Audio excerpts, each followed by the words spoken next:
máa kọ́ àwọn olùrékọjá ní ọ̀nà rẹ̀, ẹlẹ́ṣẹ̀ yóò sì máa yí padà sí ọ. Ọlọ́run gbà wá lọ́wọ́ ẹ̀bi ẹ̀jẹ̀, ìwọ Ọlọ́run ìgbàlà wa, àwọn wa yóò máa sọ̀rọ̀ òdodo rẹ kíkan. Olúwa, ìwọ ṣí wa ní ètè, ẹnu wa yóò máa fi ìyìn rẹ hàn. Nítorí ìwọ kò fẹ́ ẹbọ tí àwa ìbárú, inú rẹ kò dùn sí ọ̀rọ̀ ẹbọ sísun. Ẹbọ Ọlọ́run ní ìròbìnújẹ́ ọkàn, ìròbìnújẹ́ àti ìrora àyà. Ọlọ́run, òun ni ìwọ kì yóò gàn. Ṣe rere inú dídì inú rẹ sí èmi àti àwọn olólùfẹ́ mi àtọmọ tó fún mi, ó sì mọ odi Jerúsálẹ́mù. Nígbà náà ni inú rẹ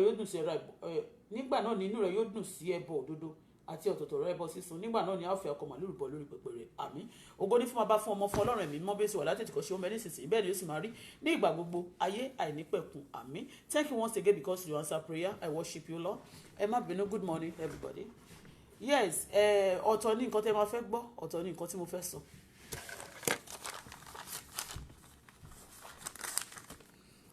First, before I go, I don't like to.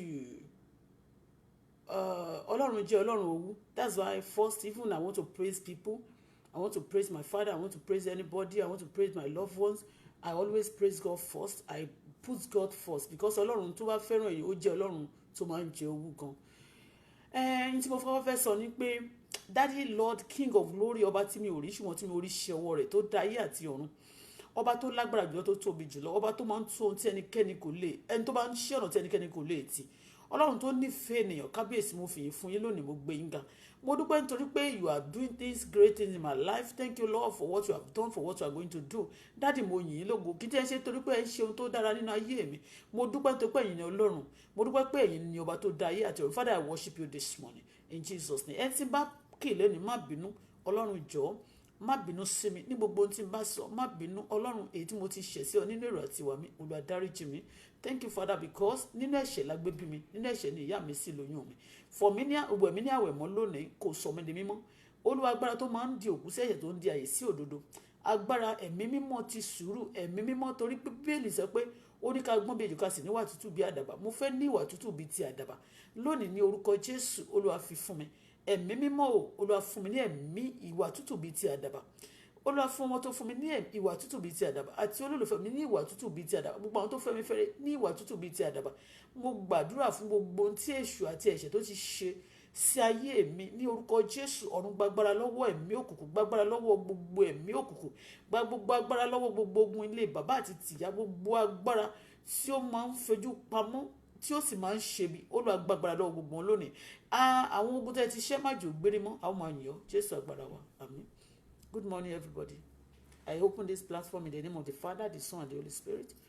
I'm not so, I break down when I woke up in the morning, my spirit was not, in the morning I was meditating. I wasn't there, broke down into tears because of some things. First and foremost, what I want to say is this, openly, I'm sorry. Mo kọ́kọ́ fẹ́ béèrè lọ́wọ́ àwọn tí mo ti ń sọ̀rọ̀ nípa nǹkan tí Sule Alao-Malaika ní tó ṣe. Ní mo kọ́sì ọjọ́ tí mo pàdé ẹ̀, it cost me some things, many things happen. Mo sọ̀rọ̀ Alhaji K1 Wasiu Ayinde, you know what I want to say now. Fún ọ̀rọ̀ yẹn, ọ̀rọ̀ promotion tí mo ṣe fún Sule Alao-Malaika ní 2011 nígbà yẹn, it cost me a lot of pains and now I'm forgetting it, but nǹkan tí mo fẹ́ ṣe kì í ṣe òun ni mo fẹ́ bẹ̀. Mo kọ́kọ́ fẹ́ bẹ̀. I said many things. I've said many things on this platform. I've said many things. That máa wò pé téèyàn bá wo bí ara ṣe yúnyàn tó, dídùn ìfọ̀n, bí ìfọ̀n bá jẹ́ èèyàn tó bá wo bó ṣe yún tó, ó máa họra ẹ̀ dégun, á wá di egbò tí ò bá wà careful, tí ò bá lọ jìnnà àbí tó tún lọ cause another serious things. It's a very dangerous thing. It's very very painful. But before kí n tó sọ̀rọ̀ yẹn, you can see me that on that Mother's Day, that's last week I was like, when I woke up, that's when I started praying some prayer again. When I woke up,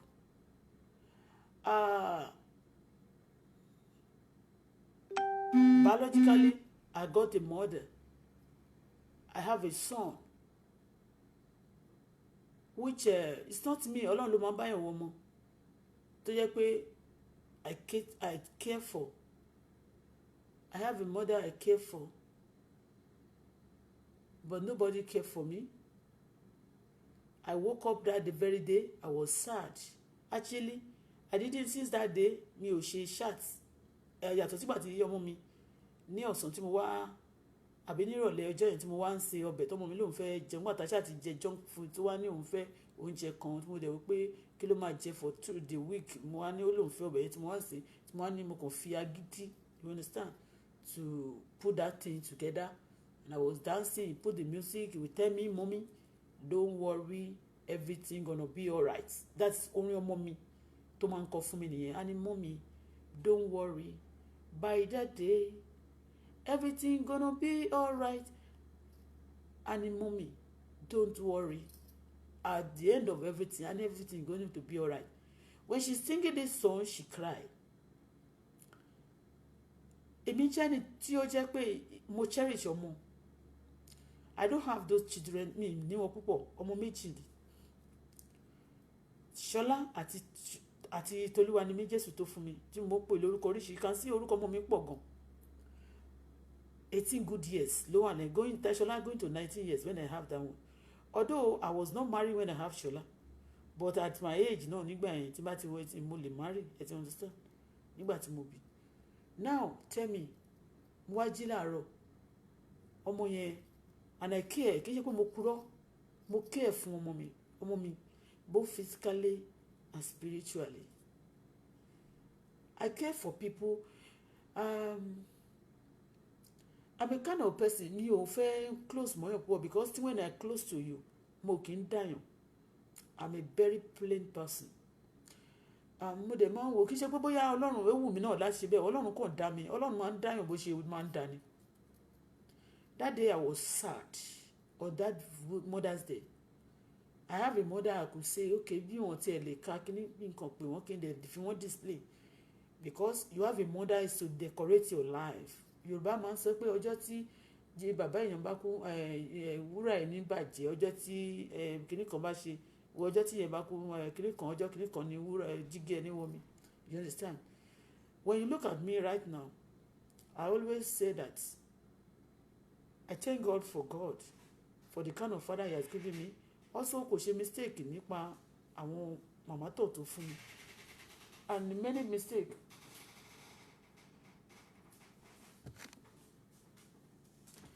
Okay.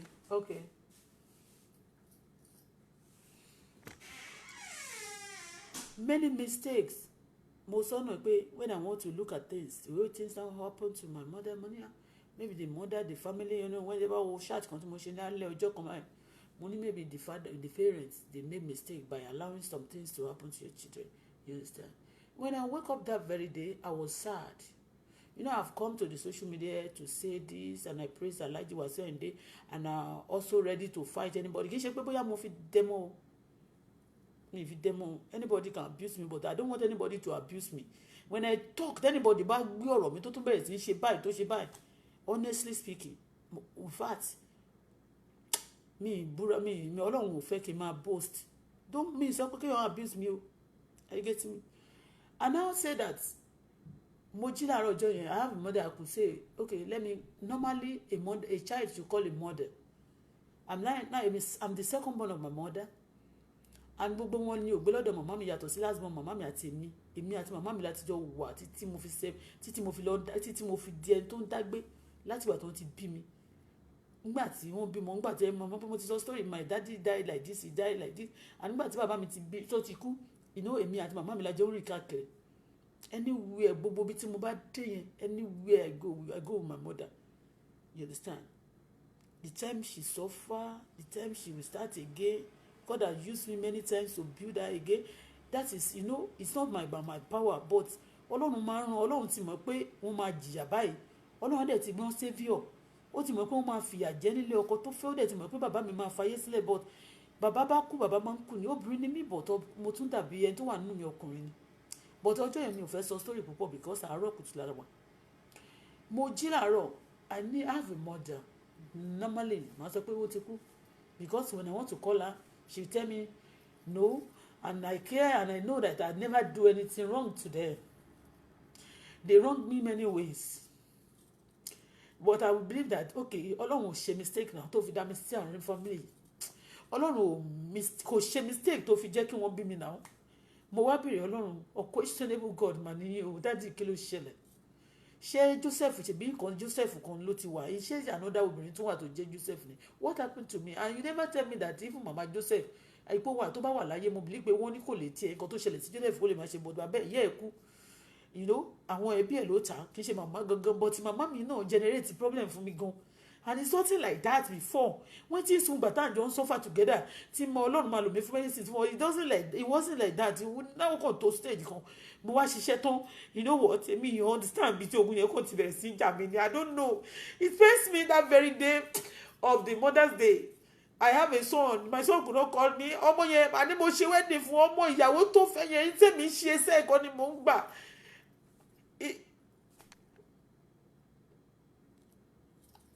Mi sọ pé bóyá mo náà sí ọmọ yẹn o, but pé kéèyàn ṣe ìyàwó mo ṣe fún wọn, gbogbo nǹkan tí wọ́n lò, gbogbo nǹkan tèmi mo fi exchange títí wọn just for them to make them happy, but these people they be the one to be beating me. It's painful. Tó bá ti ẹ̀ pè mí sínú ilé tó ti ẹ̀dáwọ́jọ tó ń nà mí physically, I won't be, kò ní dùn mí bẹ́yẹn, but they beating me just, you know, kí èyí ẹni àwọn tó dáyọ̀ kó fi èèyàn kó máa fi èèyàn sínú agony, you know, I don't know. I'll be begging and telling people to beg me for what? Man, love me several times, you know. Ọjọ́ yẹn, and I used to say that when you are in position of something, when you are not doing that thing, and I believe that you are the one that is doing it, even táwọn àbúrò mi àbí ọmọ mi àbí tó bá ń ṣe nǹkan kan, sí màmá mi ò bá lè call ẹ̀ tó ọ̀dà àbí tí bá dẹ̀ ń bẹ̀ wọ́n pé mọ́mí ẹ jẹ́ ká jókòó, ẹ jẹ́ ká sọ̀rọ̀, kí ló ń ṣẹlẹ̀, and they both refuse. What will I think? I will surely believe that they will the one. So the same thing when I get close to Asende, when some people are doing things to me, I believe that Alhaji is in position to call them into order, and he never do that. And I will call them. I used to report. I used to tell him many things. I'm coming to tell him. I'm begging him. I'm going to beg them, but I want to reverse it again. I want to say, because tí o bá nídìí obìnrin ò kì í jẹ́ kúmọ́lú. Wọ́n ní ẹni tó bá bímọ tó sọ ní tí obìnrin wọn bá bí obìnrin tó sọ ní kúmọ́lú, tí ò bá ní ìtumọ̀ kò ní sọmọ ẹ̀ ní kúmọ́lú. You understand? Èmi gan ò mọ̀ túmọ̀ kan òwe yẹn, ṣùgbọ́n wọ́n ní tí ò bá ti nídìí, èmi pa òwe ni kó má dàbí òwe fún yàn bí àwọn àgbàlagbà pé bí ò bá nídìí obìnrin ò kì í jẹ́ kúmọ́lú. Now I woke up that very day. I will ask myself, I will sleep at time when I woke up in the night. This thing will wake me up. I couldn't sleep. I prayed. I tried my best. I've tried. Gbìyànjú. I cover this thing for anybody. Mo máa rìn jìnnà nígbà míì táwọn èèyàn bá rí mi níta, tán kàn rí pé ẹlòmíì appreciate me, but tán bá rí pé this lady doesn't get close to the family. They don't never know. Ṣé náà máa believe pé èmi mo burú, but wọ́n bá fẹ́ close mọ́ wọn. When these people want to use me, actually, they will get close to me. It's our family. Don't need me back. Àwọn fúnra wọn. No, tí Ọlọ́run bá handle wọn. Fúnra wọn, they will call me. They will mama béèrè fún gbogbo kíní yẹn, you understand? So, but tó bá ti di time kan, tí wọ́n bá ti rò pé wọ́n use me tán, they will not. Wọ́n kàn máa jẹ́ bí wọ́n abandon. Bóyá wọ́n fi ṣe wọn ni àbí wọ́n dẹ̀ ṣe. Bóyá wọ́n dẹ̀ ní politician. Èmi ò mọ̀. Tó bá jẹ́ bọ́n ṣe ń play politics, and politics is wicked. Just like Baba Jagaban have said. Politics is wicked. Tó bá jẹ́ politics ni wọ́n play nínú ilé yẹn, it's a wicked game that is very, very, very wicked. You understand? I woke up that day, I was hungry. Ṣé ọjọ́ ìlẹ́ máa ti rí pé mo bẹ̀rẹ̀ sí ní gbàdúrà ìrora and be praying. Ṣé wọ́n fi ṣe mí ni? And I believe that mo dẹ̀ ti wò ó tí bá jókòó dáadáa mo rò Ọlọ́run náà dẹ̀ máa tún wá fún mi ní interpretation of many things. I got many inspiration through things that happened to me.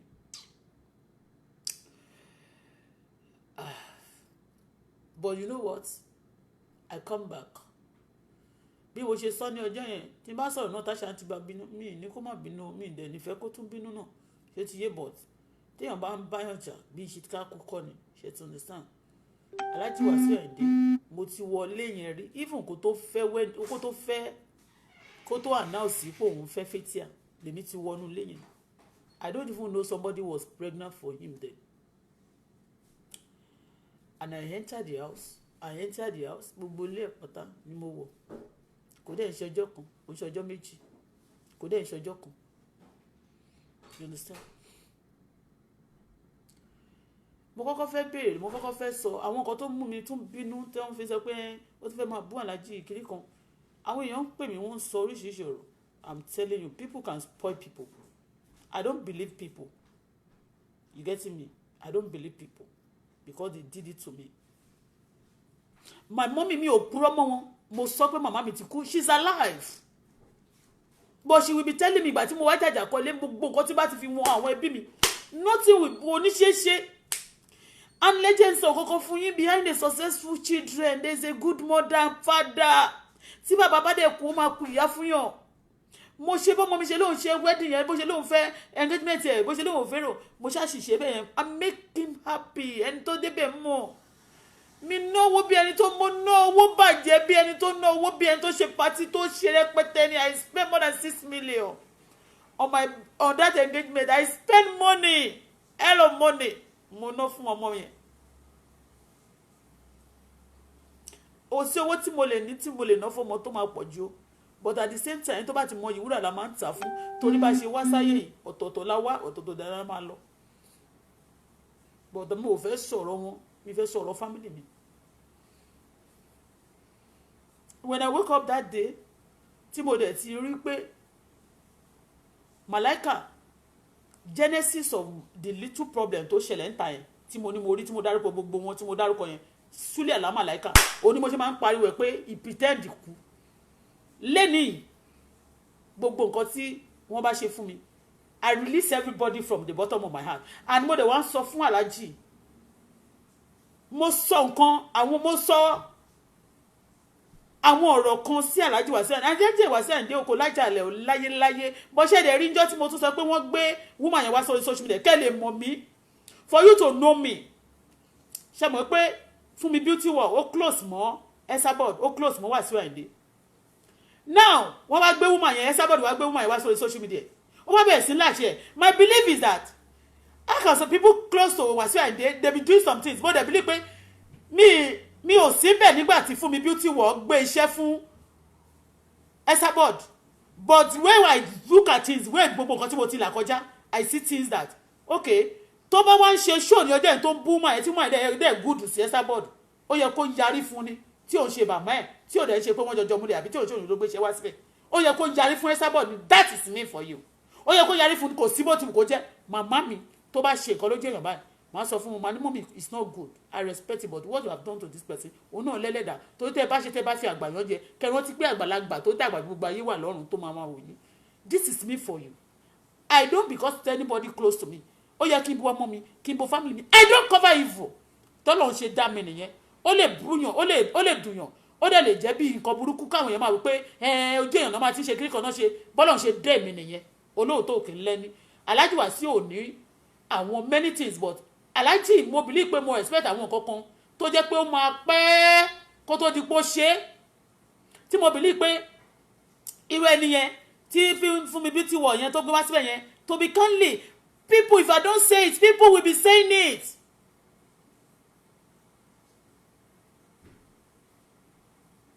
ṣé ń gbà tí mo sọ pé efe lè ṣe báyìí fún mi efe lè ṣe báyìí fún mi kíní kan ṣe báyìí fún mi Malaika ṣe báyìí gbogbo nǹkan tó ń ṣe náà ṣé Alhaji Wasiu Ayinde ṣé mi mọ̀ wọ́n ṣé wọ́n ní stop ẹ̀ I'm sorry for saying anything because mo kàn believe pé you haunt me a lot and one thing tí mo dey hate láyé mi ṣé kí n sọ fún yín ṣé rí ọmọ mi Adébùkọ́lá mi yẹn kò tí àwọn méjì ni mo ní ṣé wá rà ọmọ yẹn wọ́n pressure sí mi ìgbà tó dẹ̀ mo ti gbàdúrà mo ti sunkún gan mo ti try best mi ìgbà tó ní kí màmí ní kí n máa kúnlẹ̀ fún Ṣọlá pé kó ba lè wọ́n lé mo ń kúnlẹ̀ fún un nítorí pé mo fẹ́ kó wá lé nìyí mi ò bí ọmọ méjì mo dẹ̀ jẹyà ní torí pé wọ́n dẹ̀ kọ́ sí mi lọ́wọ́ kì í ṣe pé wọ́n kọ́ owó ní kò ní bàbá o but èmi Ọlọ́run nìkan ló bá mi tọ́jú ẹ̀ dàgbà Ìjẹ̀bú-Òde bí mo lọ dó sórí láyé gbogbo kó yẹn ìgbà tó mo lọ sí school gọ́ọ̀mẹ̀ kọ́lé èmi mọ Ọlọ́run in fact even when I was in prison yard èmi máa kó ìgbẹ́ máa lọ kó yẹ oríṣiríṣi iṣẹ́ dọ̀tí ni máa ṣe kí lè fowó ránṣẹ́ kó lè jẹun káwọn àbúrò mi àtọmọ yẹn lè wá òkè you know I suffer a lot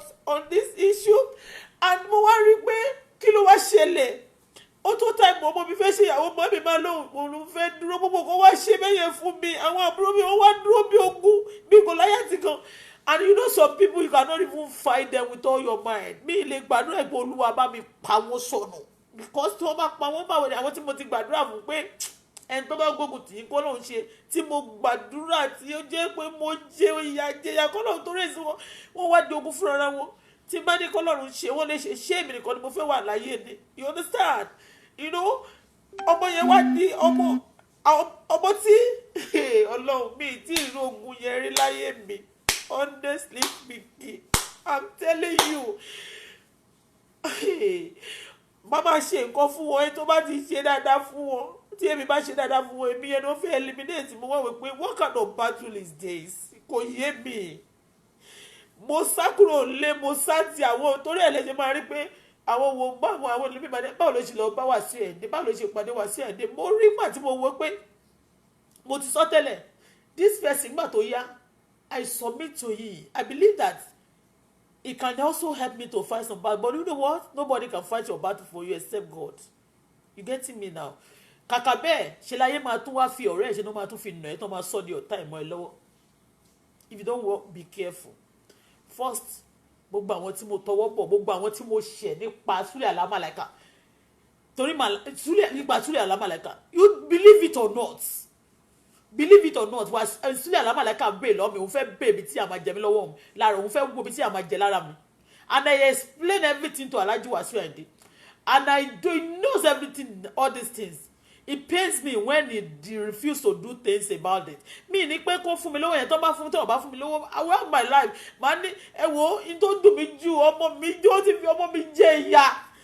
Súlẹ̀ Àlámàlàíkà ìgbà tó wọnú lé mi ó rí bí mo ṣe máa ń tọ́jú ọmọ mi mo gba èèyàn especially ní láti máa tọ́jú ọmọ mi tí òyìnbó bá fẹ́ tọ́jú ọmọ mi tí bá lówó máa tọ́jú ẹ̀ mo máa ń gbé èèyàn fún ọmọ mi máa mount my daughter to be happy my children to be happy ẹni tó mọ̀ mí kí tó bíṣọ Adébùkọ́lá gbà yẹn tí anybody bá mú ẹni tó bá fẹ́ wá mi níjà kó ṣàmẹ́nu bà ọmọ mi I will find that person I will find the person wọ́n mọ̀ mí ní àdúgbò mi.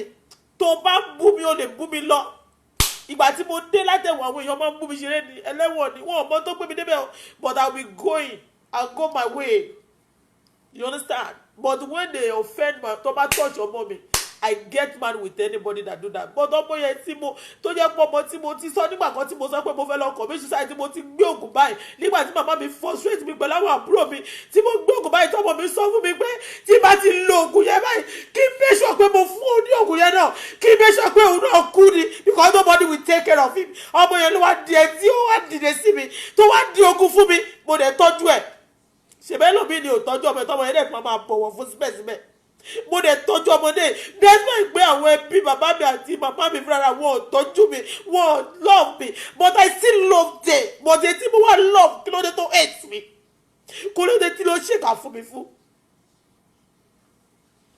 àwọn èèyàn máa sọ pé ó sọ̀rọ̀ inú bí àwọn èèyàn ẹ jẹ́ n sọ fún yín kì í ṣe pé inú bí mi nìkan inú mi bàjẹ́ ṣé nígbà bí mi ní kọ́ọ̀sì ọjọ́ tí wọ́n ìfáàtì inú mi máa ń bàjẹ́ àbàdà pé kí n máa kọ́ọ̀sì ọjọ́ tí wọ́n dà mí pẹ̀lú àwọn fámìlì mi á dàbí pé ọjọ́ tí mo pàdé àwọn kọ̀ọ̀kan lọ́rùn bá mi yí ọjọ́ yẹn padà kí n má tiẹ̀ rí wọn kódà ìpín ọjọ́ yẹn ò wáyé you understand many people can get angry but when you don't enter my shoe tó o bá fit bàtà mi tó o bá wọrú bàtà tí mo wọ̀ you can't know how painful it is. I'm telling you tó o bá wọ bàtà tí mo wọ̀ owó tó ń dùn mí níta kọ́ ni wọ́n dùn mí àwọn community tó ń ṣe fún mi ló dùn mí honestly àwọn Alhaji Wasiu Ayinde kò ń ṣe beginning kò ń ṣe primary kò dẹ̀ ṣe mí much but mo believe pé wọ́n sì tó yẹ kó ń ṣe wọn ò ṣe that it pains me because you see my body people to people I may look so ugly and let me tell you the truth I'm not ugly beautiful lady ọlọ́run dá mi pé mo dúpẹ́ fún ọlọ́run dá mi pé tó èṣù gan bínú ó dá mi tiwàtiwà ó dá mi tilétilé ó dá mi ti gbogbo ara ni forget about my color forget about my stature it's a blessing from God for you to know that God bless me all those trouble I went through I go through when I'm going through that pains instead of me to reduce the weight I'll be getting bigger. Instead of me to kí n slim kí n máa lògùn a máa ṣiṣẹ́ others lára mi for you to know that God Ọlọ́run fẹ́ràn mi ni bí mo tó bá ṣe fẹ́ kí n rí tó fẹ́ fún mi gangan ni ló máa wá sí ìmúṣẹ. You get me? And all this thing mi ò purọ́ mi ò fi anything wọ̀ mi ò fi ọ̀rọ̀ mi ò fi bò mo fi bò fún gbogbo èèyàn ní ìfi bò fàlàjì Wàsíù Àyìndé.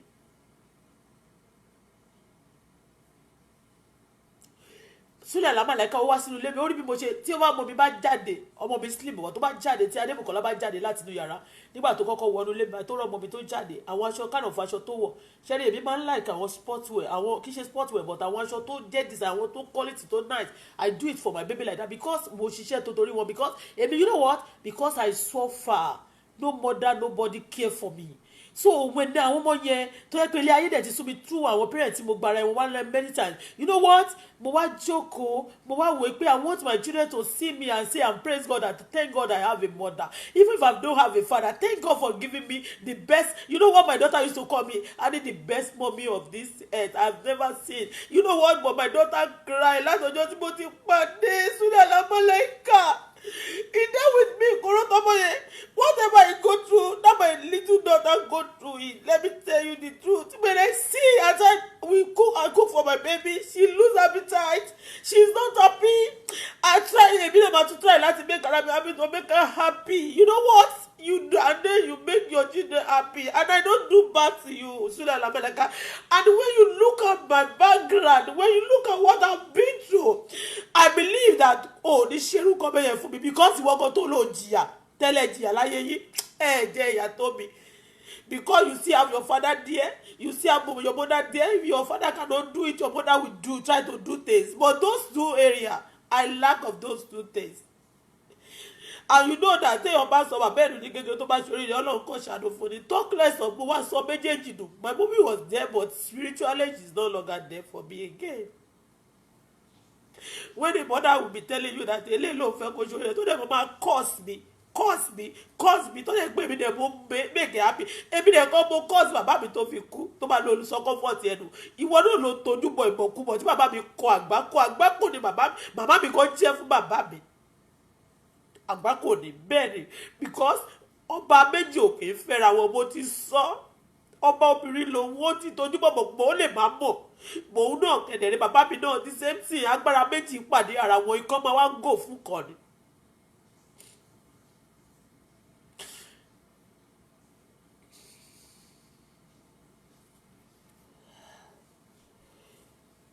Some people said that mo ní mo fẹ́ fi àwọn kan gòkè okay wọ́n ní mo gùn lórí Facebook yẹn jọ o okay wọ́n ní mo gùn ọlọ́mọ má jẹ́ gòkè tẹ́ o okay wọ́n mo gùn lórí Facebook. Just tell me, okay, what ni mo gùn lórí Facebook yìí o? Okay, what ni mo gùn láyé mi o lórí Facebook o? This is not what I pray. This is not what I want for God to do for me. But me, unquestionable God. Kí ni mo lè ṣe? Kí ni mo lè wí? Kí ni mo lè sọ pé ṣé a lè dá lẹ́bi ni ta lè yálà ìyá mi ta lè mi tí mo sọ pé mo fẹ́ query Ọlọ́run tó dá mi lẹ́jọ́ tí mo ní mo fẹ́ appeal kóòtù wo ni mo fẹ́ gbé lọ. Ta ló fẹ́ gbà mí? Just imagine my life. Just imagine.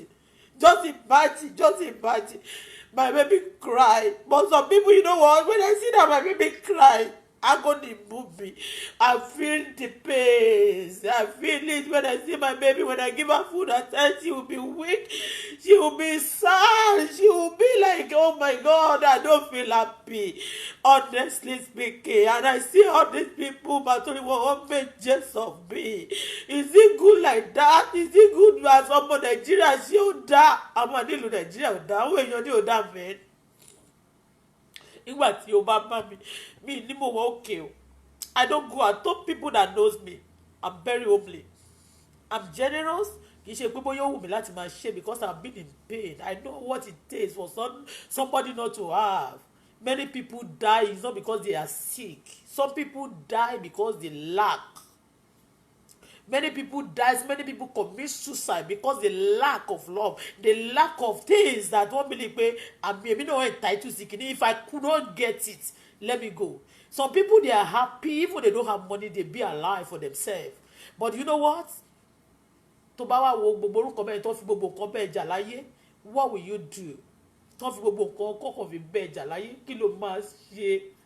èyí tó dùn mí jù ọmọ mi èyí tó wà pẹ̀lú mi ọmọ tí mo jìyà bí ọmọ ìyá wà down. I try to make my baby, you know what? Anyway.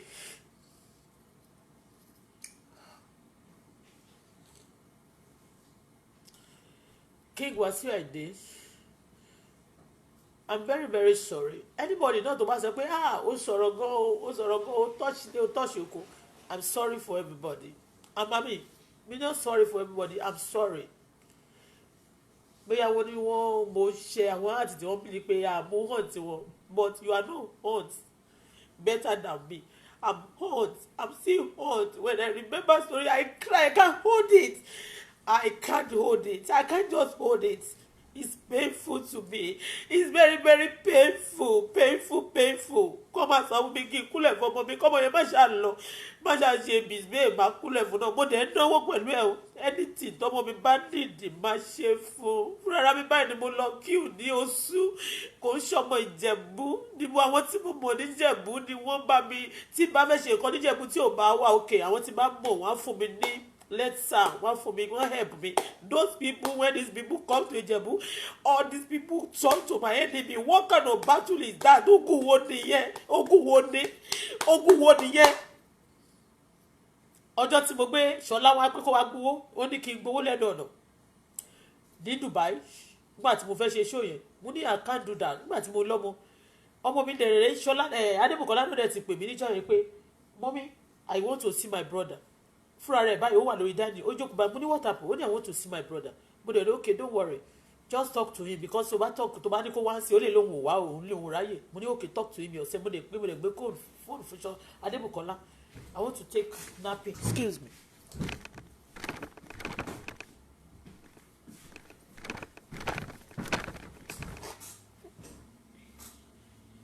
a ní mo wá sọ fún ó wá máa ní kó bá sọ̀rọ̀ gbà tó dẹ̀ jáde kú ti ṣe program láti gbé màláìka wá ń gbà mo lákúkú wá gba owó you understand so mo ló máa kúkú njọ yẹn kóhun kan kúkú jọjọ wá òun àti màláìka wọ́n jọjọ wá sínú wọ́n jọjọ wọnú mọ́tò báyìí àbí wọ́n jọ wọ plane kan náà jọ bọ́ọ̀dù wá Emirates ní ọjọ́ yẹn mo tún béèrè lọ́wọ́ nígbà tó wọnú plane mo ní ta lórí nígbà tó ti board nígbà tó ń bá mi sọ nínú plane mo ní ta lórí ó lóun kàn rí ọ̀gbẹ́ni kan báyìí bọ̀bọ̀ tó máa ń kọrin yẹn mo ní okay bí n sọ fún pé èmi mò ń gbé bọ̀ you understand so kó lè gba mi gbowó lẹ́nu ọ̀nà ní ọjọ́ yẹn I bring it kó ṣe pé bóyá mo fi nǹkan kan dán ọmọ mi pé wọ́n máa sọ pé ó fi ọmọ ẹ̀ sílẹ̀ ní àwọn kan ló fi sílẹ̀ ní ó ṣe kinní kan ni but wọ́n fi nà mí ní àwọn tó máa mi lé pé àwọn òka ẹ̀ ṣáàjẹ́ àná ká ṣàbà gbogbo ẹ̀ jẹ́ this is what they do for me and ṣé gbogbo nǹkan tí mo sọ pé wọ́n fún mi ìgbà tí mo ní problem nígbà tí wọ́n mú mi láti ìgbà tí mo ti wà kékeré tí mo ti sọ̀rọ̀ ṣé K1 ló ṣe ni it's not K1 kò sí kankan kò ṣe nǹkan little things mo kàn lè wò pé okay I don't give my body to anybody any man anyhow believe me but I just believe that okay if I should be able to give you my heart should be able to tell you my things if you don't want to hear my story if you don't want to I I just believe that as an elderly person as a person bí mo ṣe put K1 you should be able to do me ò ní as you understand me the constant two case me fún mi but I just believe that ó yẹ kó kọ́ọ̀bù wọn before the time ó dùn mí ọ̀rọ̀ ọmọ mi dùn mí àwọn ọmọ méjèèjì yẹn ọmọ mi kó tó di pórí sílẹ̀ lámàlẹ́kà kò yáwọ́ tó yẹn o ó máa ń jáde kó jáde lọ ọjọ́ kan tó tẹ̀ máa halẹ̀ mọ́ mi you know what Ṣọlá máa ń halẹ̀ mọ́ mi gbà mí torí mọ̀ pé mo máa ké ó máa halẹ̀ mọ́ mi ṣó owó rí bẹ́ẹ̀ ṣe wáyé ṣé ti rí mo ti fẹ́ lọ mú gbó mọ́níà má mú gbó torí Ọlọ́run irọ́ ni kò mú gbó just to maybe he need something from you understand it just is what he do to me this is me you understand tó bá dẹ̀ rí bí mo ṣe ọjọ́ tí mo wo owó ẹ̀ mo request ẹ̀ lórí Facebook ọjọ́ tí mo wo owó ẹ̀ ó máa ń post picture àbúrò ẹ̀ you understand máa ń post picture àbúrò ẹ̀ for you to know báwo lèèyàn ṣe máa ní màmá mi wicked sí o ìyẹn tó tún wá fi sú mi pé ayé le ìyàwó ẹ̀ mi ì ṣe burúkú fún gbà tó ń sálé báyìí tó máa sá kúrò lé lọ sí ilé ìyá ìyàwó yẹn ṣe rí ṣe ní gbogbo wọn parapọ̀ kí ni K1 ṣe sweetheart King Wasiu Ayinde may God bless you mi ò fẹ́ brown face mi o mi ò I don't want to me I pray for good spirit I mean for me sùúrù anyway.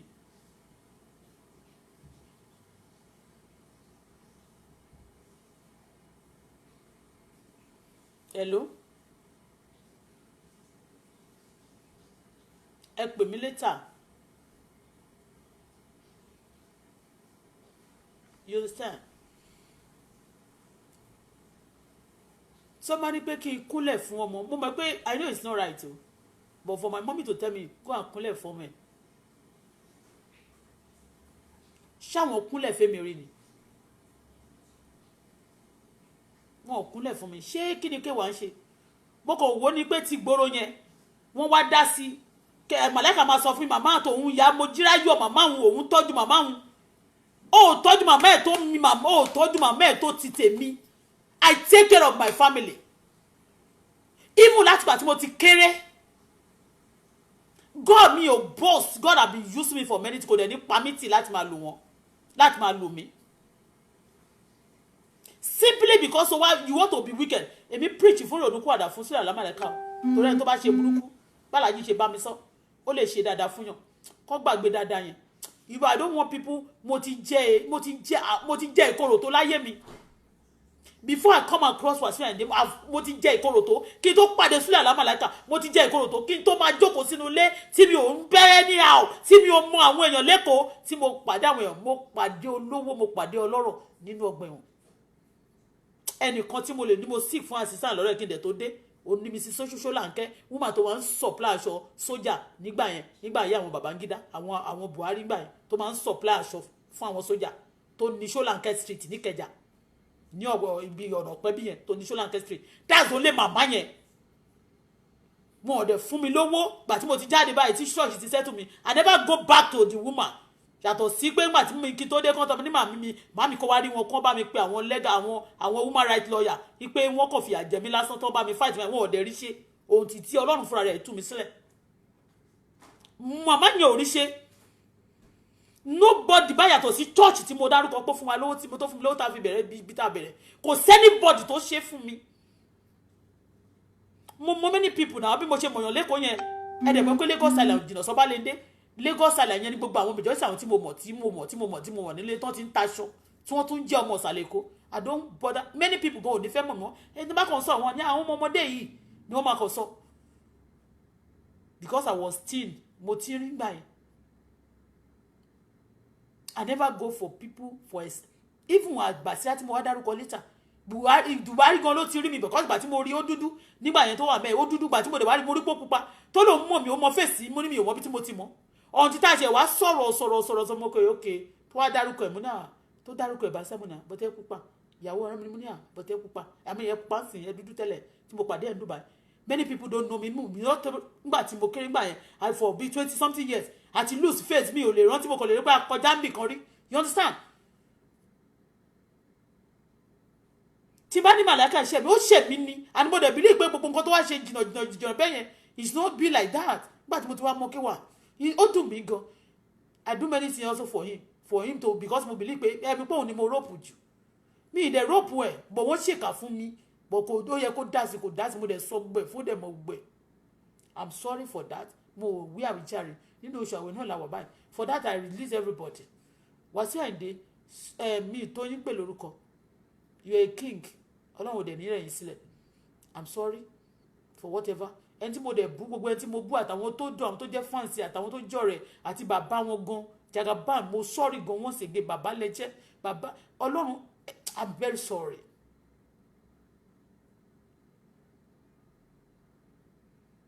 ẹnìkan tí mi ò lè apologize fún bíbáyìí òun náà ni ìyá èyí tó ń pè ní ìyá ewé yẹn Bùmídé synagogue wo terrorists here you've been destroying my country because what those people if you don't support evil you have been destroying my darling country my beautiful country irú pé ẹ̀yin people yẹn tẹ́ dúró sẹ́yìn odi tẹ́ máa rí pé wà lábúrò nígbà mi tí ẹ ń da Nàìjíríà rú I hate mo máa ń hate àwọn tó ń da nǹkan rú and I hate pretend I hate wicked people I don't want to mi ò fẹ́ ṣe tí èmi fẹ́ dárúkọ ẹ̀ sí inú àwọn important people.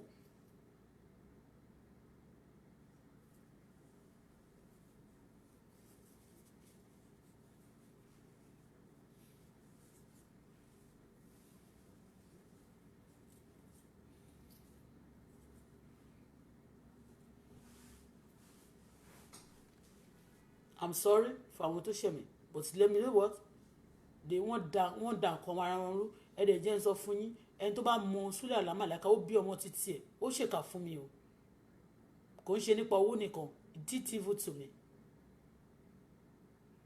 Ṣé pé tí bá sọ̀rọ̀ lọ́mọ lẹ́yìn tó máa ń dùn mí jù nínú wọn náà ní Sule Alao Malaika, because he pretend òun ló kírun jù, ó máa ń kírun tó máa fi jẹ mí níjọ́ tó kọ́kọ́ dé báyìí. Ṣé lọ́mọ mi yẹn máa ń sọ fún, torí èmi náà wá ń béèrè lọ́wọ́ mo ní ẹni tó rí yẹn mo ní orí nínú play ó ní bẹ́ẹ̀ nípa àwọn jọ̀wọ́ pé bọ́n ṣe bọ́ọ̀lẹ̀ sí i pé ṣe ló ń kírun pọ́gbẹ́ni yẹn ti ẹ̀ ń kírun, torí kò dẹ̀ mọ̀ pé mo ní mo ti ń bọ̀ ní airport láti wá gbé mọ́tò méjì, mọ́tò mi tí mò ń lò ń gbà yẹn àti mọ́tò kan ni mo lọ yá ní rẹ́ńtà ni mo gbé fún oníróbó, mo gbé kan fún oníróbó èmi wá wa mọ́tò yìí tí mo lọ yá yẹn. Ẹ lè bí pé mọ́tò tí mò ń lò FJ yẹn bọ̀bọ̀ wọ́n fi gbá nígbà yẹn. Pàṣẹ wọn sọ fún mi ó ní kí n má jẹ́ ó wọnú mọ́tò mi, ọmọ tó sọ nìyẹn.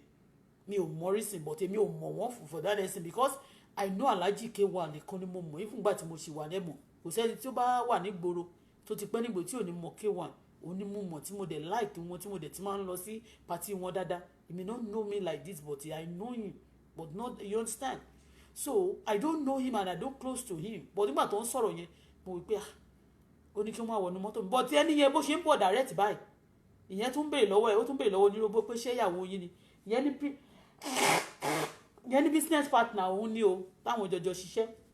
Ó dẹ̀ bọ́ sínú mọ́tò mi, ẹnìkan dẹ̀ jókòó pẹ̀lú ẹ̀ sínú bẹ́ẹ̀, but I never knew, mi ò mọ̀, because àdèmí gbà yẹn I may be having problem in my home o, torí wọ́n máa sọ pé alágbèrè mi ń ṣàgbèrè o,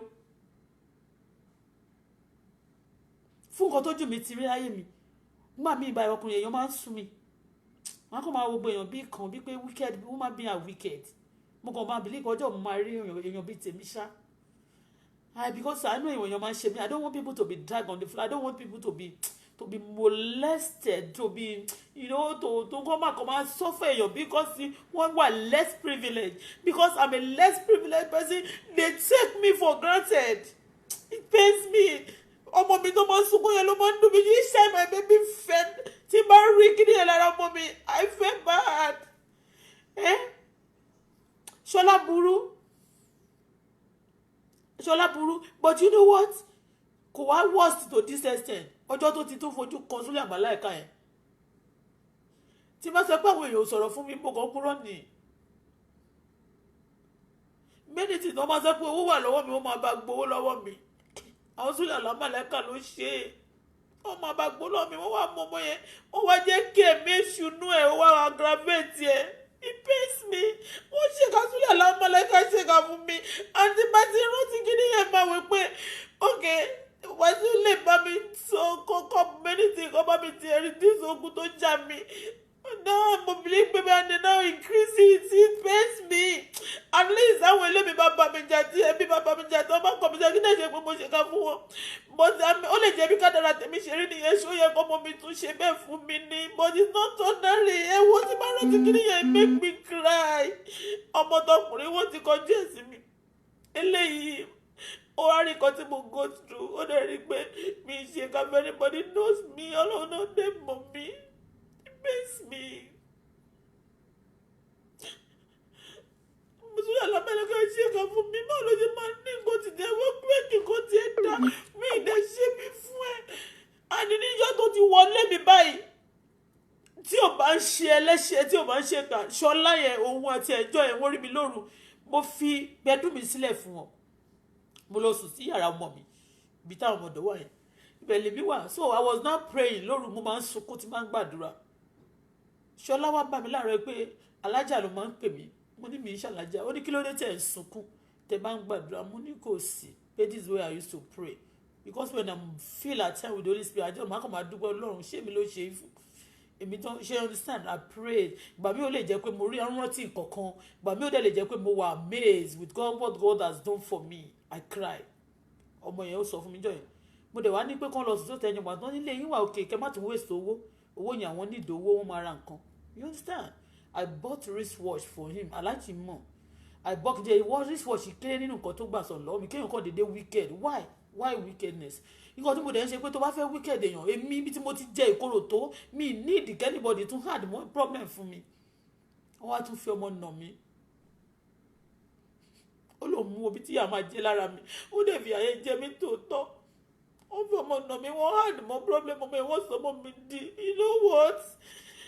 Anyway, ọ̀gbọ̀rọ̀ kágbọ̀, anybody tó bá touch, tó bá lè believe pé ó touch wọn tí mo ti touch, you can't feel the pain the way I feel it.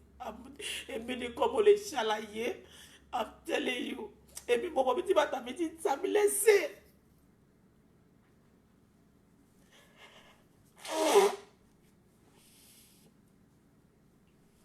Alhaji,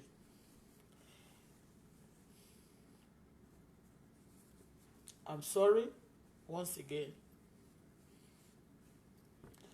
For you to know the kind of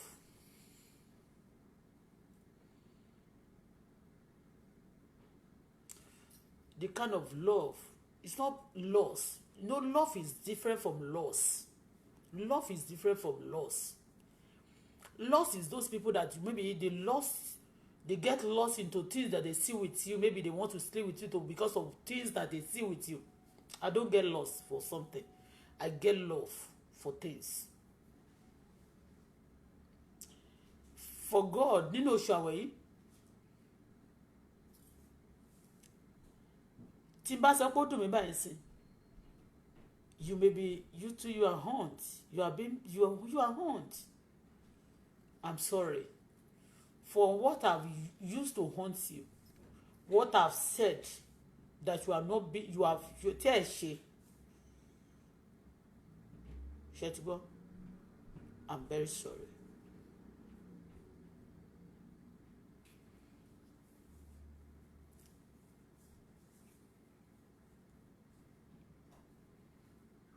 Lágbára Ọlọ́run, gbogbo ohun tó dùn nínú nǹkan yín kò ní bàjẹ́, ayọ̀ yín ò ní dìkòrò, ìgbẹ̀yìn yín ó máa dáa ju ìbẹ̀rẹ̀ ayé yín lọ.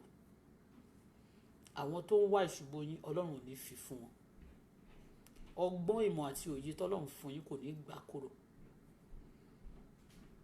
Ojú ẹ mọ̀ pé things may happen at times for God to open people's eye. You understand? For people to see that ṣe rí gbogbo nǹkan tí mo sọ yẹn, gbogbo orúkọ tó ń pè yín tẹ́lẹ̀ náà ni. But for people of the world to see that some people may be calling you some names, so Ọlọ́run bá fẹ́ clear, you bring things the way you want it to be, for you to be cleansed. They call me pé mo ṣògùn owó. Màmá mi kì í ṣe pé ará àtàtàràtà bá ṣe fún mi kò díjẹ́ nǹkan kan fún mi o. Màmá mi tí n bá dọ́dọ̀ màmá mi báyìí, ilé tí màmá mi, wọ́n ti pè mí níjọ́ kan rí tí wọ́n fẹ́ kí n lọ sùn sílé màmá mi. Tó jẹ́ pé jẹ́ wọ́n mọ̀ sọ pé wọ́n fẹ́ kí Aláàjì fẹ́ kí èmi àti màmá mi ká close. Wọ́n fẹ́ kí n máa bẹ̀ wọ́n, wọ́n dẹ̀ mọ̀ pé máa ń bẹ̀ wọ́n gan. Wọ́n pè mí ní ọjọ́ kan, Aláàjì Fìjàbí. Wọ́n ní Bọ́lá, mo ní sá, wọ́n ní kí n lọ sọ́dọ̀ Aláàjì nsìn, mo ní mi wọ́n ò pè mí náà. Wọ́n láwọn àti wọ́n sọ̀rọ̀, wọ́n ní kí n wá. Mo wá ní ṣé kí n pè wọ́n, ní kí n má worry, wọ́n ní mo kàn lè send message sí. Meanwhile ní ọjọ́ yẹn mo ti pè ẹni tó fẹ́ ṣe irun fún mi kí n tó kó ti jọ yẹn, torí Christmas bíi 23 ni ọjọ́ tí mo ń sọ yìí. Mo wá ní mo ti tú irun mi already, mo ti fẹ́ ṣe economy, mo ti ń prepare, you know. Mo ṣe wá ní òkè ẹni tó dẹ̀ ti bọ́n ṣe bá mi sọ̀rọ̀ báyìí, ẹni tó fẹ́ ṣe irun náà ti dé, ọmọ tó wà lọ́dọ̀ mi ti lọ ṣí géètì fún nísàlẹ̀, ó ti wọnú ilé àjókòó. Mo ní kó sáré bá mi irun tí mo fẹ́ ṣe tẹ́lẹ̀, singles mo fẹ́ ṣe, mo ní ẹ bá mi ṣe sí ẹjẹ́ ń fìsì wave on tó máa yá. Mo dẹ̀ ní ọmọ mi náà wọ́n ti fẹ́ ṣe rẹ̀ mọ̀ àti prepare àti túrun wá ṣàfẹ́ look okay pé tó bá ti lọ lọ́jọ́ yẹn kò ní ráyè ṣe fún amọ́ fún Christmas yẹn títí ọdún máa fi parí, so we have to, you know, wọ́n ní kó bá mi ṣe. Mo ṣáà lọ sí Ìjẹ̀bú-Òde láti Èkó. Mo wá nígbà tí mo wá lọ ó wá pẹ́, bàtà wá dé Ìjẹ̀bú-Òde ní bá débẹ̀, mo wá ní kí n wá pe Aláàjì Fìjàbí, mo wá rí pé wọn ò gbé call, mo pe àwọn náà, mo rí pé wọn ò gbé call, mo send message, mo wá ṣáà gbà tí mo ṣáà pass bẹ́ẹ̀, mo wá lọ approach security wá sọ pé wọ́n sí nílé, wọn tẹ̀ sí Ìjẹ̀bú-Òde, wọ́n ti lọ látara àti kìíní. Mo wá pè mo pe Aláàjì Fìjàbí. Ẹ mọ̀ kan tó ṣẹlẹ̀, I was there till bẹ́ẹ̀ to 12 lóru. You know what they want me to do? They want me to go to my mommy's house because my mommy stay in Ijebu-Ode. And at that time, yeah, mi tún nílé wọ sọ pé hòtẹ́ẹ̀lì tí máa lọ sí kí n lọ sí lọ san 25,000 bí owó kan ní hòtẹ́ẹ̀lì kan pa fẹ́ sùn. They want me to go to my mommy's place nígbà ọdún yẹn. He never called me with his mouth, but this is what he want me to do. Mo dẹ̀ mọ̀ pé tí n bá débẹ̀ wọ́n mi lè máa ṣí géètì tí wọ́n máa ti géètì níjọ́ yẹn. You understand? Iṣẹ́ kan mo wá ṣáà tí má ṣàdédé kúrò lé màá lọ bá mọ̀ sí mi. Màá lọ bá wọn sọ́dílé tó ti bá sọ fún wọn pé mo ń bọ̀. Wọ́n lè ti pe Ṣọlá náà bóyá ó ń gbà yẹn ó Ṣọlá èmi nǹkan tèmi mọ̀ ni pé ibi tí wọ́n ti gravity ibi tí Ṣọlá ti dé tí wọ́n ti kó dímọ̀ sínú ayé ẹ̀dẹ́ ó ti di pé kó máa wá bí pé kí n ṣàtètè kú kó lè jogún àwọn nǹkan pẹ́pẹ́pẹ́ nǹkan pẹ́pẹ́pẹ́ ni mo ní o tí a bá sọ pé òun kọ́lé kan ó kọ́lé àwọn bàbá ó ní àwọn nǹkan kan pẹ́pẹ́pẹ́ ni àwọn èèyàn tó bẹ́tà ju ìyálàyà bàbá ńlá mi wò ó tí wọ́n tó mi lọ́jọ́ orí wọ́n pọ̀ bàjẹ́ bọ̀ ti ṣe mọ́ ọlọ́mọ jẹ́ kó ṣì báyàn múlẹ̀ bí aṣọ nínú àmì bí kinní nínú family ẹ ti understand torí ẹ àwọn èèyàn akúṣẹ̀ nǹkan máa ń jọ lójú ṣó ti yé ó ti ṣe the gravity tó jẹ́ pé mi ò mọ̀ that's where I feel I don't you know understand that's where I feel because tó bá ti pè mí pé tọmọ yín bá ti fẹ́ marry o tí àbúrò òun bá ti fẹ́ marry kí n jẹ́ kó fóyìnbó má dẹ̀ máa bèrè ẹjọ́ kí ni ìtumọ̀ wá ní ó fẹ́ òun nìkan fẹ́ jogún gbogbo nǹkan tí bá ní sí Nàìjíríà obìnrin lòun ibi tó bá marry sí náà ló máa jogún ẹ̀ àwọn ọ̀tá bá ṣe fún tó bá lọ náà ló máa nǹkan ibi olé ọkọ ló máa face ọkùnrin gan ló máa ń jogún àwọn parents ẹ̀ jù.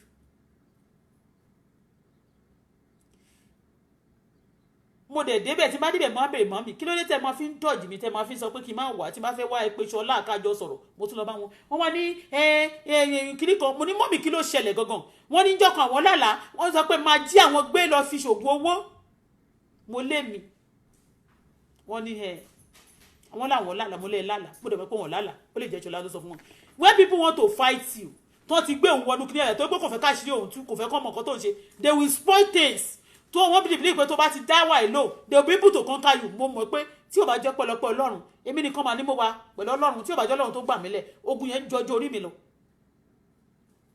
now wọ́n ní máa jí pé mo lè mí wọ́n ti sọ fún mi pé mọ́mí èmi máa ní mo mọ̀ Ìjẹ̀bú-Òde mi máa mo gbé yín wá bí tó máa ní pé wọ́n ń sìrègún fún àwọn kan mo lè mi máa ń gbé yín wá bí ilé kẹ̀dẹ̀rẹ̀ mò ń gbé bẹ̀ tẹ́lẹ̀ Ṣọlá iná kẹ̀dẹ̀rẹ̀ ló ti sọ fún mi tó o bá so oúnjẹ fún òun máa rí dín bẹ́ẹ̀ mo tún lọ gba anọ́dá ilé mo tún lọ ẹ̀kú bẹ̀ mo tún fọ́nìṣì ẹ̀ Ṣọlá máa sọ̀rọ̀ fún mi mọ́mí máa sọ̀rọ̀ báyìí fún mi let me okay tell me bring all these things let's come together let's talk eléyìí Ṣọlá jókòó báyìí ìwọ jókòó báyìí ẹ gbé Bible sílẹ̀ nǹkan tẹ́ bá ti mọ̀ ká pé àwọn àgbàlagbà síbẹ̀ okay mọ́mí máa ló tì tí bá wá sí Ìjẹ̀bú-Òde wọ́n ní máa lọ àwọn máa bá mi lẹ́kọ̀ọ́ mi dẹ̀ mo mú wọn dé Ìjẹ̀bú-Òde Èkó ni wọ́n ń gbé tẹ́lẹ̀ èmi nígbà tí wọ́n lé mi ní Èkó ni mo tún padà wá sí ni mo rìn ibi tí mo ti rìn kiri tí mo ti ń ṣe ká ṣáàjù kó ṣàjámọ́jàmọ́ níbi tí wọ́n ti lé mi dé ni mo tún ti dé ilé Ìjẹ̀bú-Òde ìgbà tí mo tún ti gúdù fún bẹ́ẹ̀ mo tún ti gbé wọn wá torí parent mi ni wọ́n àwọn family mi ni wọ́n mi ìṣàlẹ̀ máa dá nìkan tọ́lọ́ bá ṣe nǹkan fún mi kò dá mi nítorí ara mi nìkan it's because of my family also tó bá dé tó bá wà okay for other people to also benefit from your wealth and goodness it's not creating you not giving you those things alone for you to enjoy it that's it.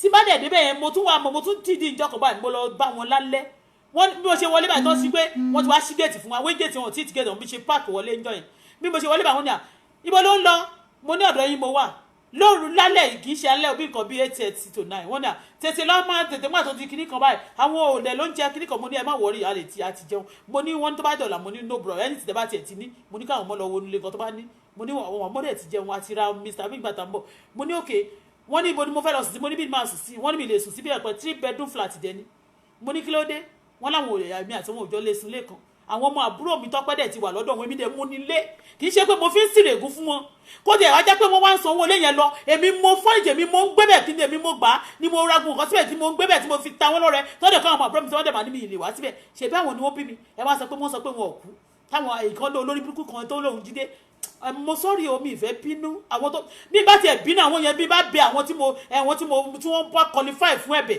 kì í ṣe àwọn kan ò qualify fún èpè ni wọ́n nídìí láti ẹnu mi àti àdúrà àyájọ́ àti sáàmù kan fẹ́ ka sáàmù 109 mọ́ni but àwọn sáàmù burúkú àti yòókù gbogbo ẹ̀ máa bẹ Ọlọ́run tí wọ́n ní bìkọ́ tí yàn bá wáyé òun máa yógun jà ní ìjọ tí Jídé yẹn pè mí ó ní gbogbo wọn kémi má pè mọ́mì mọ́ o kémi má dẹ̀ pè òun mọ́ kí má pè Tọ́pẹ́ mọ́ kí má pè Ṣọlá náà mọ́ Ṣọlá yẹn ọmọ mi ní òkun ṣọmọ tiẹ̀ o mo ti sọ fún ẹ Jídé ilé ọmọ ẹ ò ní ṣojú ẹ fún tó ṣe fún mi ẹ̀san ni Ọlọ́run máa gbẹ̀san bó wà láyé ilé ọmọ ẹ ò ní ṣojú ẹ because ó ti fi ẹ̀gbin lọ mi different time several ways ló ti ṣe fún mi bẹ́ẹ̀ dẹ̀ ni ẹ̀ ṣe fún mi rí èmi lọ́lọ́run máa lò fún yín ẹ dẹ̀ máa tún sọ pé ẹ fẹ́ pa mí kí ni mi ṣe fún yín ilé tí mo kọ́ gbà tí mo gbé tí mo ní ilé kan da kọ́lọ̀ a ní ilé kan báyìí tá a fi mọ́ mọ́ sí nígbà yẹn a ní mọ́mì lọ́ba wọ́n fẹ́ ṣe dẹ́kì ilé yẹn àti àgbogbo nǹkan tó fẹ́ fi ṣe wọn àti wọ́n fẹ́ ṣe fẹ́ǹsì wọ́n ní káwọn ṣe fẹ́ǹsì ilé yẹn náà kó tó di pé wọ́n ṣe dẹ́kì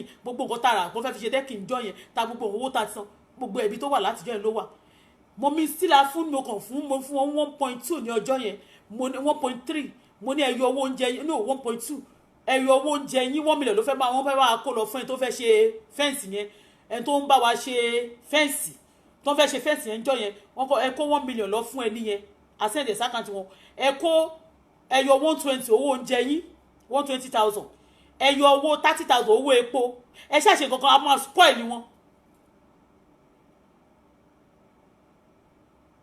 ilé yẹn dẹ̀ wà ń bẹ̀ láti ọjọ́ yẹn lọ́jọ́ tó ti ẹni ò ṣe kinní mọ́ kò lè sọ rísì tóun ò fi ṣe fẹ́ǹsì títí dè ní gbogbo tó fẹ́ fi ṣe ilé yẹn gbogbo fọ́ọ̀ gbogbo nǹkan tó ti rà síbẹ̀ tó fẹ́ fi kọ́lé gbogbo ẹ̀kọ́ tá ni wọ́n kó lọ ó wà ń bẹ̀ títí dọjọ́ gbà tó yá àtúfẹ́ tàwọn ò tó rí ta ẹ ti understand all these things ṣé aláàjì ṣé mo ti mọ àwọn nǹkan yẹn pín bíi tí mo ké wa kódà mi tí mo màláìka but tí mo sọ ni pé wọn ò ní ìlì láti sọ pé comfort mi pé close to somebody àdá èmi mo mọ̀ tí pàtí àmàlẹ́ tí MC báyìí bá ti fi sóṣòdì tó bá máa dó sẹ̀gbẹ́ mọ́tò bá ti máa ní mo ra mọ́tò àníyàn yáwa ní mọ́tò wọn fẹ́ lò wọ́n máa ń ya tó bá jọ ọ̀rẹ́ wọn náà lè yá nǹkan títí wọn they all these people wọ́n ní bad side wọn they go have their good side tó bá máa dó sẹ̀gbẹ́ mọ́tò báyìí mọ̀ ọ̀rọ̀ mọ́mí sí ẹ̀ náà ni tó bá máa sọ̀rọ̀ báyìí ọ̀rọ̀ tí màmá àbọ̀ máa sọ ọ̀rọ̀ mọ́mí sí mi ni who is bringing my mọ́mí sí matter to them and anywhere tí bá dẹ̀ ti lọ màmá gbé Ṣọlá màmá introduce Ṣọlá ọmọ mi rè o tó bá need assistance they should help me to help him but it's another thing is doing just for me gbogbo àwọn tí mo bá mọ̀ yẹn kó inherit tó bá máa inherit mi kì í ṣe pé ó máa pa mí ní kékeré tó mi ìpẹ́ anybody mo dẹ̀ ṣiṣẹ́ mi ni I work I suffer.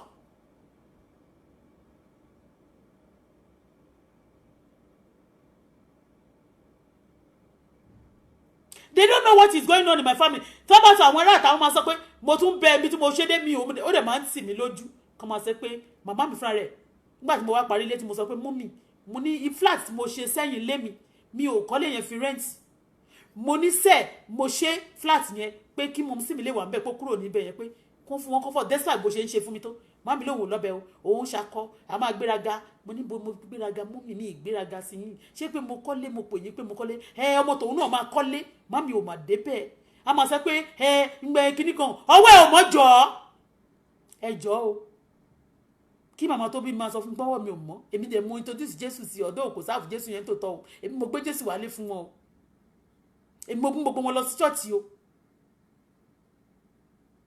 kó máa lọ́wọ́ mi ò mọ́ simply because wọ́n ti ṣe pé ó máa sọ fún mi ní pé àwọn ilé ló máa ṣoríire èmi ò ní ṣe ta ló ń wí gbà tọ́lọ́run ò sọ bẹ́ẹ̀ ìyá lè bí ọmọ bàbá lè bí ọmọ you cannot determine tọ́mọ yẹn bá ṣe ìfẹ́ Ọlọ́run á débi tó ń lọ ó ṣẹlẹ̀ sáwọn ànábì kan Ibrahim ó ṣẹlẹ̀ Abraham ó ṣẹlẹ̀ sí Joseph ó ṣẹlẹ̀ sáwọn ànábì kan tó yẹ pé their wealth their success their blessing never come from any of their family no family supported them when God blessed them no family help them when God help them nothing God cannot do is unchangeable changer he can change destiny.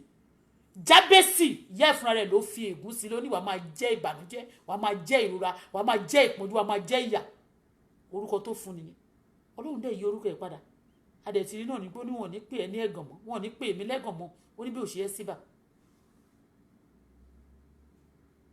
mo tún retreat little ní tí mo fẹ́ sọ bẹ́ẹ̀ ni mi ní sọ̀rọ̀ kankan mọ́ lórí Facebook yìí yàtọ̀ sí pé kí tó tí woman yẹn bá bú mi tó bá gbé ọ̀rọ̀ mi wá kí n máa fẹjọ́ ẹ̀sùn àwọn United Nations kí n sọ terrorist tó ń pa wọ́n jẹ ní Nàìjíríà bẹ́ẹ̀ ni ìyẹn ni ìyẹ ewé.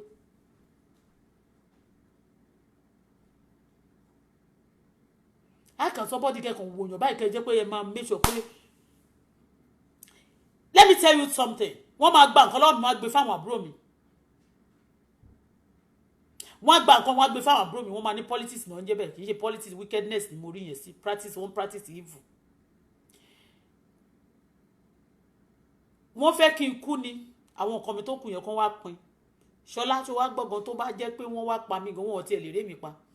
Iye ogún yẹn gan wọn ò ní jẹ́ kó jẹ́ tó bá mọ̀.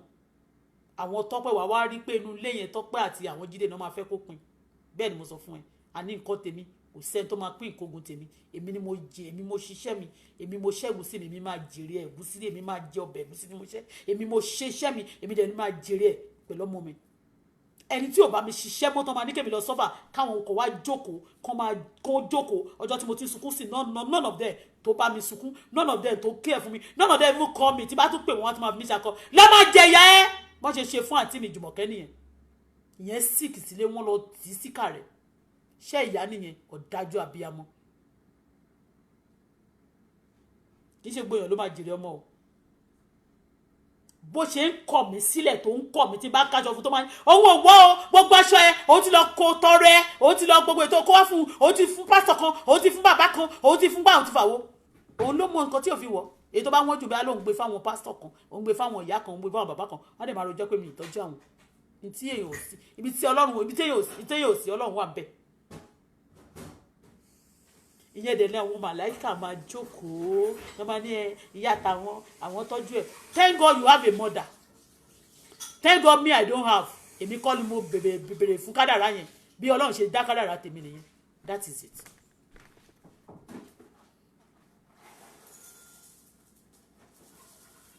But what they did to my daughter, it pains me. My daughter cried. Let me tell you, it's the only grace of God sustain us. Kò sẹ́ni tó máa rí ìyá tó máa break down every time. Ó dẹ̀ rí ní Nàìjíríà báyìí wọ́n nà mọ́ mi. Bísọ́lá máa ní kán nà mọ́ mi. Gbogbo nǹkan tó ń ṣe fọ́mọ́ mi. Mélòó mo fẹ́ kà lẹ́yìn Adépèlé. Láwọn tèmi máa lẹ́rìn. Láwọn tèmi máa gbàdúrà fún pẹ̀lú ẹkún lójú mi. Láwọn tèmi máa mú owó lápò mi tèmi máa fún tọ́mọ aláwọ̀ òní. Tí wọ́n wá rí èmi tún mi ò mí ní kán ṣe fún mi. Wọ́n máa tún máa nà mí pé wọ́n rí elders tó ń nà mí. Wọ́n wá láwọn nà mí. Ayé mà níkà o. Ayé mà níkà o. Tọ́pẹ́ ó bí ọmọ mọ́rọ̀ lọ́rùn ọmọ mẹ́rin ló bí kémi tó bí tèmi mo jẹ mo mú kí torí Adébùkọ́lá bí mo gbàdúrà mo fẹ́ gbogbo ilé ìgbàdàn ní gbogbo ilé alágbòmọdé gbogbo dókítà ayé ni mo lọ wọ́n la ikùn mi ṣeré báyìí tí wọ́n lọ la ikùn báyìí wọ́n máa ń lọ ṣe laparoscopy kán lọ ṣe DSC kán lọ fallopian tube block ìkan máa ní kiri kan ilé ọmọ mẹ́tẹ̀ together oríṣiríṣi nǹkan lémi tí mi ò kì í ṣòṣì normal ló ṣe mo gbàdúrà kọ́lọ́run tó fún mi níyẹn tí ó fún mi tán báyìí èèó láti ọjọ́ tí ọmọ yẹn àní ọmọ yẹn tí mo bí ọmọ yẹn fún tí ó ti ọjọ́ tí mo bí ọmọ yẹn sáyé gbà ọjọ́ yẹn ni wọ́n dá bàbá ẹ̀dùn níbi iṣẹ́ bẹ́ẹ̀ tó ń ṣiṣẹ́ báńkì kò ń ṣe ọmọ yẹn ló ṣe o simply because wọn ò fẹ́ any good thing fún mi simply because màmá mi sọ fún mi pé òun fẹ́ kí èmi ṣe akóbàtà fún àwọn ọmọ tó ń bí she will be saying it authoritatively physically kò ń ṣe lójú àlá. And I love her with all what she have said. I'm forgiving her. It's not because I cannot. Kò lè ṣe thank God pé wọ́n bí sílùú Canada, wọ́n bí sílùú òyìnbó. Òyìnbó ò fẹ́ mọ̀ bóyá ó jẹ́ ìyá bójá àgbàlagbà kan. A ti wà lẹ́wọ̀n ti pẹ́. Ẹ̀mí èṣù ni wọn gan ti sá lọ nígbà tó bá wà lẹ́wọ̀n. Torí tí ẹ̀mí èṣù bá ti kóyàn sí wàhálà tán, ó máa ń sá jìnnà ni. Ogo òkú ní kò fẹ́ gbẹ́. Bẹ́ẹ̀ ni tó bá pa ẹni ìwọ tó bá jẹ́ kó wọnú ẹ̀ tó bá ti pa ẹ́ tán bá máa sá kúrò ni. Kò ní bá ẹ lọ kú kò bá ẹ wọ sàárè. Bẹ́ẹ̀ ni. Tó bá ti jẹ́ pé wọ́n ti mú wọn láti jẹ́ tó jẹ́ pẹ̀lú Canada wọ́n jẹ́ ìlú ìbò kan náà wà tó treat ṣé physical àpá tó fún mi ni mo fẹ́ sọ ṣé physical àpá tí màmá mi fún mi lára ni mo fẹ́ sọ ṣé physical àpá tó fún mi ni mo fẹ́ sọ àbí àwọn ọ̀rọ̀ tó máa sọ fún mi simply because ìyẹn mo fi sọ̀rọ̀ ìyẹn wẹ́yẹ mi ìfẹ́ sọ̀rọ̀ ẹ̀ síbi tó bá ti pé bàbá ọmọ kú tí bàbá mi ò bá kú ikú ló ba ọlá jẹ́ kò lè ṣe bẹ́ẹ̀ yẹn kó ní agbára gbogbo ayé yìí kò ní gbà bàbá mi ò ní gbà I give my father rest in peace. He's a good father. Kò lè ṣe fún mi torí ẹ̀ àwọn ọmọ ẹlòmíì tó bá ti fẹ́ ṣèkà fún ẹni tí bàbá ẹ̀ bá ti kú nínú wọn ẹni wọ́n máa ṣèkà fún ẹ rí pé ọmọ tí ìyẹwé ṣèkà fún yẹn tó ṣèkà fún ọ̀dájọ́ àbí ẹni tó ṣèkà fún yẹn ẹ rí pé bàbá tiẹ̀ ti kú ni bàbá tèmi tí kò dì pẹ̀lú ẹ̀gbọ́n mi ó wá rẹ̀ dì pẹ̀lú mi ó fẹ́ ṣe mi jálajàla mo wá ní àwọn tí ẹ̀wọ̀n tí màláìka ọba jẹ́ ìkà ó ṣe mọ́ ẹ̀wọ̀n mẹ́ afọ́gí aláàjì mo bẹ̀ yẹ má bínú ẹ fọwọ́ wọnú bàbá Jagaba ẹ má bínú ẹ fọwọ́ wọnú everybody tí mo ti hunt everybody tí mo ti sọ̀rọ̀ sí nítorí wọn but ẹ mọ̀ pé masula alámàlẹ́ka ṣèkà fún mi it wicked me ó wicked ọmọ kékeré Adébùkọ́lá Síràtolúwa ní mi Jésù tó fún mi ọmọ tí mo jìyà bí ó wicked wa I stop for now thank you aláàjì ẹ má bínú I'm very sorry. Kò ṣojú tí àwọn èèyàn fi ń wo aláàjì ṣe ti understand kì í ṣe nǹkan mi kì í ṣe nǹkan tó jẹ́ ojú ẹ lè máa fojú mi wòyàn kó jẹ́ nǹkan mi ló jẹ́ ẹ lè máa pèèyàn lórúkọ kan kọ́lọ̀ máa pè lórúkọ bí ṣe ti understand aláàjì Wàsíù Àyìndé kí Wàsíù Àyìndé gbogbo tẹ fẹ́ láyé yín gbogbo bí tẹ fẹ́ dé Ọlọ́run àmọ́ yín débẹ̀ ẹ̀ ní jábọ́ lágbára Elédùà àwọn tó bá fẹ́ ja yín bọ́ olówó kù àwọn ọkọ̀ lọ́hùn kò sí ẹni tọ́lọ́hùn ò lè mú láyé I'm very sorry for what I've done àwọn tí mo ti bú tí mo dárúkọ àwọn fáǹsì yín àwọn ọkọ àwọn everybody tí mo ti dárúkọ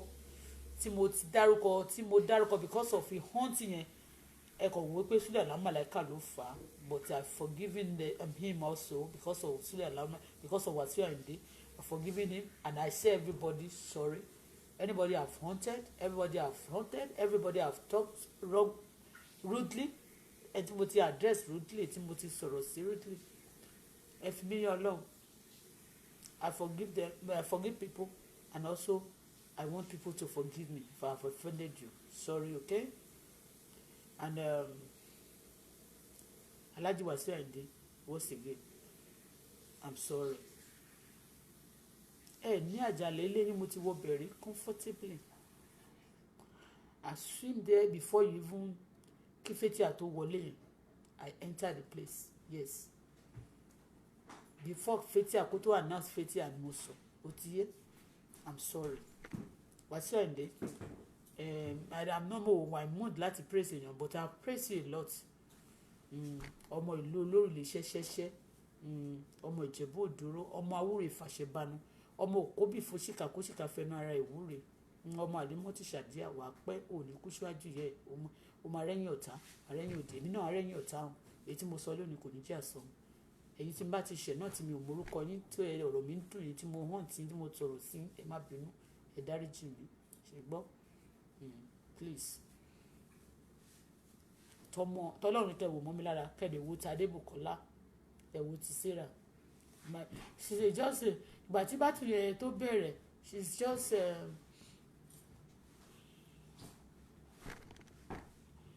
kò tí ju bí 6 years plus lòun wà ń gbà yẹn but now she's 14 plus ṣe ti understand ṣe ti rí bó ti pẹ́ ọmọ yẹn before then kẹ̀dẹ̀ ọmọ yẹn náà torí ẹ̀ tí bá ti wà ok máa ń mi ò jẹ́ kọ́ ọmọ mi súnmọ́ mi ò jẹ́ kọ́ ọmọ mi ń dọ̀ mi ọmọ mi ò ń lọ pátí mi ò ń because èrò èèyàn ń bà mí gan ẹ̀ tí ó sàn mo máa ń jẹ́ kọ́ ọmọ mi wà nílé ọmọ mi wà homely mo máa ń fèmí náà wà homely kì í ṣe pé bóyá mi lè bẹ́ kiri ká máa bẹ́ẹ̀ tí bá ti lọ ṣe business mi mo máa ń bá àwọn èèyàn mo máa ń interact pẹ̀lú èèyàn but mi ò ń bẹ́ kiri kẹmọ́ ẹ̀ tí ó sàn